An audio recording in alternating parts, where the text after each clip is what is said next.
working on Toy Story was kind of neat because for us, we were trying to figure out how to take something we'd only done in very, very small amounts, short films, TV commercials, and make it 75 minutes long.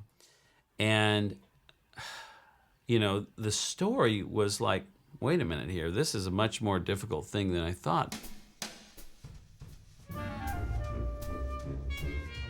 When we started with Disney, they had people who had had a lot of experience making films, and they had been through it, they knew what to do. So we looked to them as initially as they're going to school us, they're going to teach us how to work.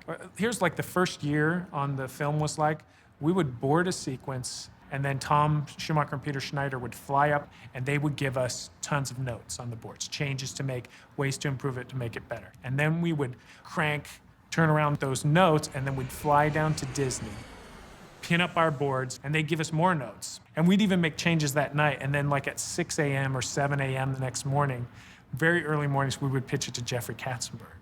And then he would rip them all apart.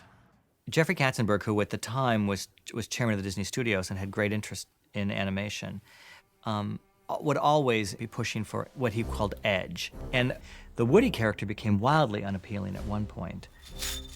Woody? Now what? Woody, I'm having a little difficulty. Slink, how hard can it be? We assembled this it was like maybe first half of the movie on story reels. And then we went down to Disney to screen it.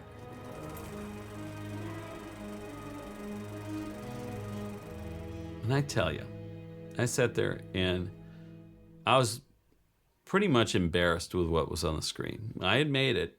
I directed everybody to do this, but it was like, it was a story filled with the most unhappy, mean people. All right. Save your batteries, people. Jeffrey said, well, why is this so terrible, to me in the hallway? I said, well, because it's not their movie anymore. It's completely not the movie that John set out to make. Everything kind of fell apart at that point, you know. Disney forced us to shut production down. And they wanted us to lay people off, and we refused. We were getting threats that because it didn't work well, that you would have to go back down. We were all going to have to go down south and reboard the film under their supervision. And I said, just, give us 2 weeks, and we'll turn things around.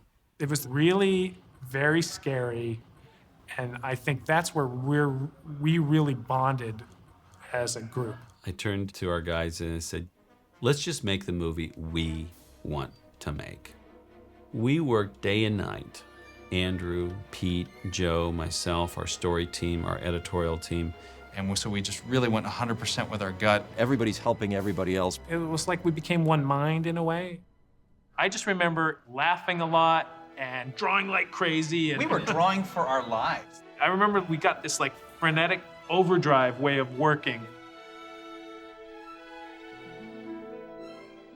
We learned to do the first pass so rough because we collectively would get all these ideas once we saw it up, and we'd change pin. And we knew what we were looking at. And we knew what we were looking at. Right.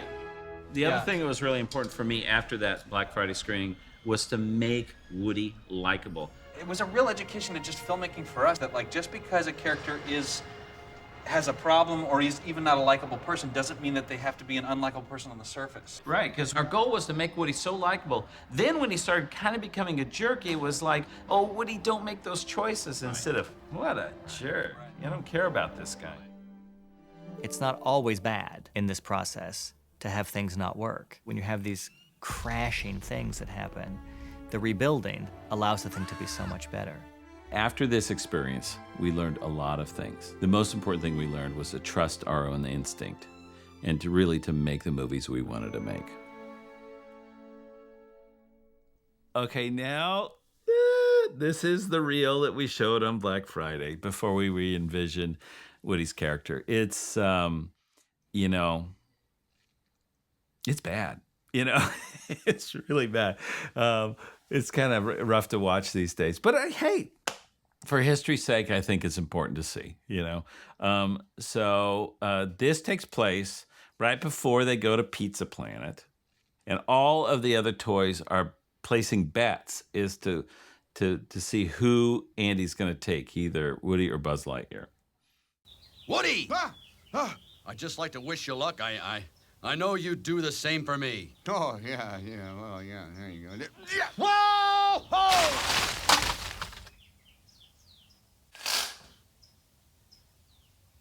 What?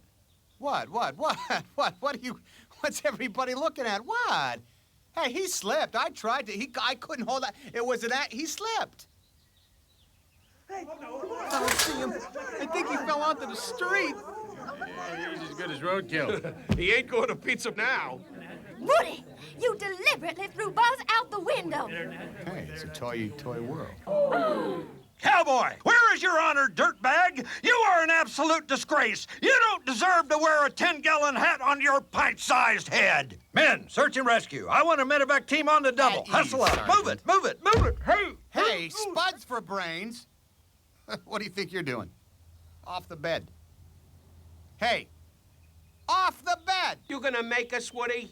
No, he is. Slinky! Slinky! Get up here and do your job!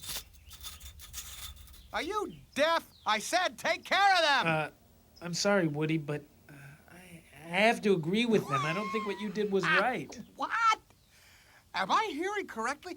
You don't think I was right? Who said your job was to think, Spring Wiener? Well, I just thought that use this vast reserve of brain power to consider this for a moment. If it wasn't for me, Andy wouldn't pay any attention to you at all. In fact, my stretchy friend, you would have been hauled away to Goodwill a long time ago, so shut your mouth and get them off the bed.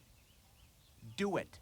Now, Slink, or I'm throwing you off. You're gonna have to throw the two of us off. Make that 3. Count me in. No, Woody. You get your butt off the bed. Yeah, I don't believe this. Are you threatening me? Yeah. Get off the bed, ranch hand, or we're throwing you off. Huh. You and what army? There he is, that dirtbag. Frag him. Move. Take no prisoners. Go for him. Go for the kill. 1, 2. Stop! Don't throw him off the bed. Yeah. Throw him out the window like he did to Buzz. Yeah.